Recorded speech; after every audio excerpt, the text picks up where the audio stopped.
I've taken the 100 ETFs with the highest dividend yield and I've analyzed them one by one to share with you the 5 that in my opinion are the best both in terms of performance and the risk. So if you want to create your own passive income with dividends and you want to be able to earn money while you sleep, this video is for you. Hi all and welcome to my channel. I'm Nico and I'm an investor since more than 10 years and on this channel I share my experience to help anyone improve his finances. And for this video I've analyzed and researched in detail 100 ETFs. To do that, firstly, I looked in all the famous websites like BlackRock, Vanguard and Fidelity in order to find which are these dividends with the highest dividend yield. And I have ranked them from the highest one to the lowest one. But clearly the analysis can't just stop there, because I have to choose 5 for this list. And so I've analyzed also many different aspects, for example, the growth over the last 10 years, if the trend is positive, if the dividends have been paid regularly, or also the expense ratio, which normally should be under 0.5%. But I've also analyzed the diversification of these ETFs in order to understand the risk of each one, as also the actual companies that are in the ETF, as well as the strategy that the ETF is following, because this is something that we want to hold for time. So it is really important to know what is really inside of this investment. And with that, I created this big Excel file where I listed everything with the pros, the cons, a description, the results over the last years. So to really choose the 5 that I really believe are the best and that can help you in your investments. And so the first ETF is offered by BlackRock, which is one of the leaders of the market. And it is the HEFA ETF, which is the iShares Currency Hedged MSCI EAFE ETF, which in human language it means that it tracks the investment results of large and mid-capitalization companies in Europe, Australasia and Far East. And it is focused in developed countries except US and Canada. And so it is investing in great global companies like Nestlé, Toyota, Louis Vuitton. And overall there are more than 800 different companies in it. And this means that this ETF is extremely diversified, both in terms of companies, of industry and also of countries. And this is something that really reduces the level of risk for such an ETF. The only critical aspect of this ETF is that it is rather new, and so we don't have a lot of history on how this ETF has performed. However, over the last 4 years it had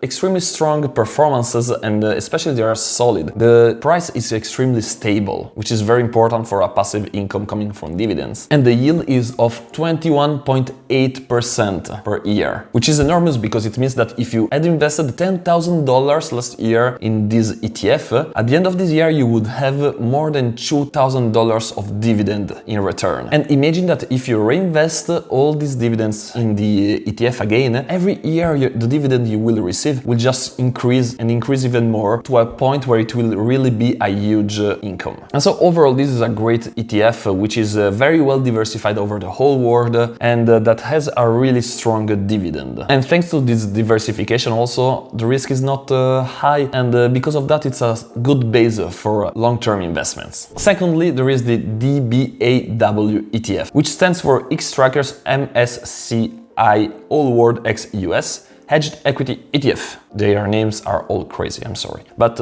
this ETF invests in large and mid-capitalized companies in most of the countries in the world except the US. And so differently from HEFA, it invests in both developed and emerging markets. And this means that in its compositions there are companies like Samsung and Tencent, as well as Nestlé, Louis Vuitton and Toyota. And overall there are more than 2,300 companies in this ETF, and it's spread over 46 countries. And this is an ETF so that really invests in the whole world with no discrimination, except the US. And this composition makes this ETF extremely diversified, even more than the one before. But it also has bigger room to grow because of all the companies in these emerging markets. And so yes, you might say that the risk is higher on this ETF. However, it is an ETF that has existed now for 15 years. And over this time, the price has been really stable and solid, and the the dividends have always been paid. And yes, you could say that this ETF is a little riskier than the one before because of these emerging markets.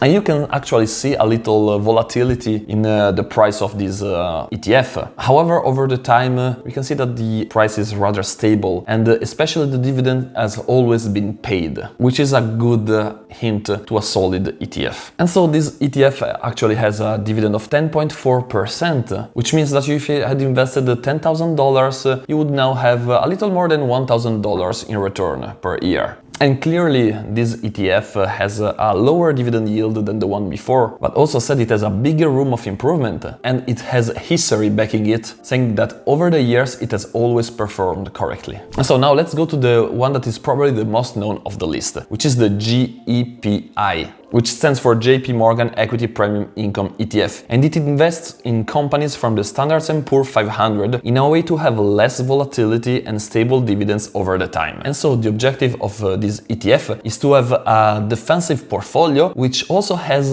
dividends, and that's why they're picking the companies from the Standard & Poor's 500, because like this they have great companies like Adobe, Microsoft and Visa. And so the objective of this ETF is to have a defensive portfolio which also brings money with dividends. And that's why they pick stocks from the Standard & Poor's 500. So they have companies like Apple, like Visa, Microsoft and Adobe for a total of 135 companies. And over the time, this ETF has shown that it has low volatility, even though there's a lower diversification level compared to the others. However, the companies that are in this ETF are all very important and solid companies. And so this ETF is also rather new, but the price is extremely stable and the dividend is very good at 11%, which means that $10,000 would generate a passive income of $1,100 per year. And so overall, this is a good ETF also because of the fact that having companies from the Standard & Poor's 500 can also provide a growth in the price of the ETF, which the other ETFs in this list don't really have. And another point in favor of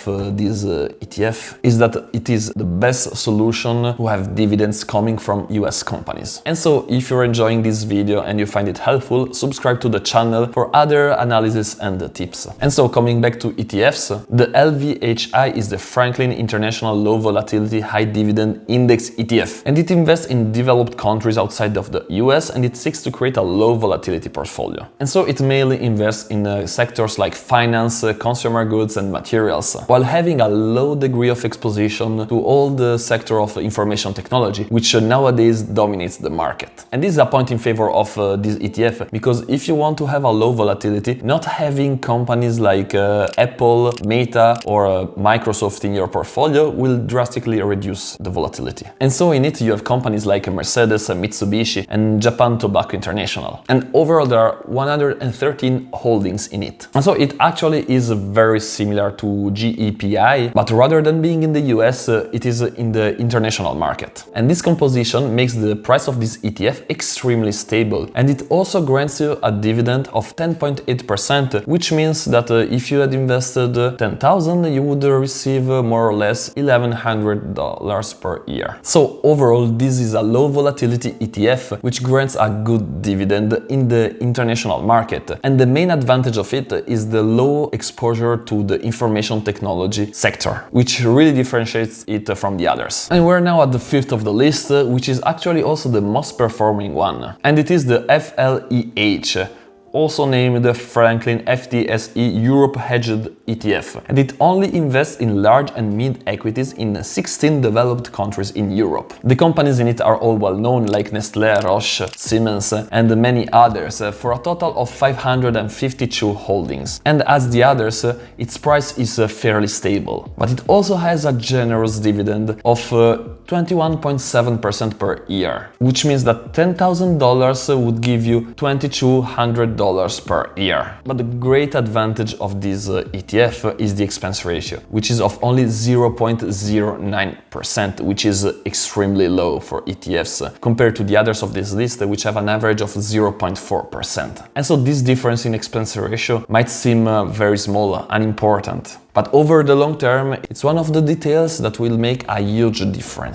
And that's why I believe this is the best ETF in the list. And overall, all of these ETFs are good, they are all solid with great strategies behind them, which are proving their work. And even though personally I don't invest in dividend stocks because I'm a value investor and so I do stock picking, I have to be honest and say that all these analyses I made me discover ETFs that I didn't know firstly, but that actually looks very interesting, and they could take a portion of my portfolio in the future in order to also have this passive income strategy in it. But anyway, if you're interested in making money with dividends and so to have a passive income, and you want to know how these strategies can bring you to richness to be financially free, watch this video and see you soon.